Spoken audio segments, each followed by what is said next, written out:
Okay, good guys, no? Mayroon kaming gagawin dito na whirlpool, no? So ito po ay stain wash.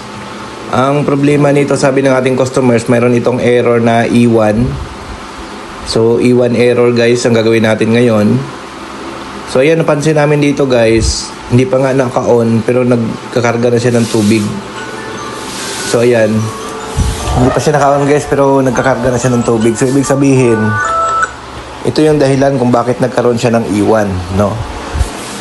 So, ang nangyayari kasi, kahit patay yung washing machine, basta nakabukas yung faucet, nagkakarga siya ng tubig.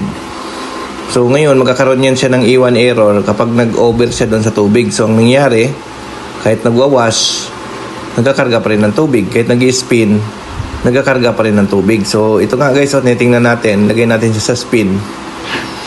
No?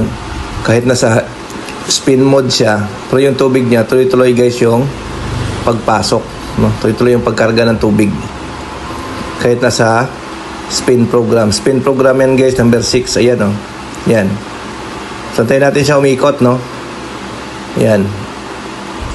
Pero yung tubig niya guys, nagkakarga siya, no? So yan ang dahilan kung bakit nagkaroon siya ng E1 error. So yan, nag-spin yan guys pero nagkakarga siya ng tubig.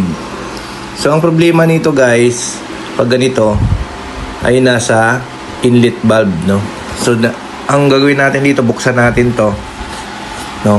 So ang inlet valve nito nasa ilalim ng top cover. So kailangan natin siya baklasin para ma-check natin, no, kung bakit nagkakaroon siya ng E1 error. So dito, nandito yung board, pero ang inlet guys, nandito yan sa ilalim, no? Dito niyo yan siya ma-access. Dito sa malapit sa ilalim ng lagay ng sabon, no? Kailangan niyo siya itaas yung top cover para ma-access nyo guys yung pinaka inlet valve nito, no? So yan, inlet valve o ang tawag ng iba dyan is solenoid valve. So yan nga guys, binabaklas namin dito. Ayan, so ang pwede natin gawin dito, pwede natin siya palitan or pwede rin natin linisin yung pinaka inlet motor mismo or yung solenoid ito guys, no? Yan. So, pwede natin siyang palitan. Kung may pamalit tayo, pwede rin naman natin linisin. Kasi pag mga ganitong issue guys, usually, ang diaphragm ay nababarahan. So, hindi niya nako-close ng maayos ng solenoid. Kaya tumatagas yung tubig. So, ang gagawin namin dito guys, linisin na lang muna natin to kasi okay pa naman yung motor.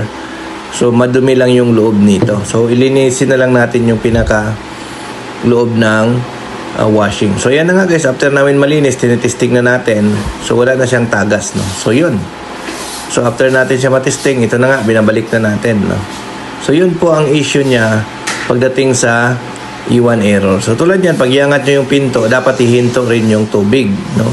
Kapag binababa nyo yung pintuan, saka siya magkakarga, no? So ibig sabihin good na siya, no? Kasi nga dito sa unang nangyari, kahit nakataas yung pinto guys, nagkakarga siya ng tubig. So, ibig sabihin, hindi nag-stop yung pagkarga ng tubig. So, ang nangyari, sa inlet ang problema. So, nilinis lang natin guys kasi madumi. So, pwede nyo naman linisin yan guys. Basta baklasin nyo yung loob, no, ng solenoid mismo. Kung kaya nyo siyang linisin. So, yun po ang cost ng E1 ng Whirlpool na ganitong brand. Okay? Thank you. Bye-bye.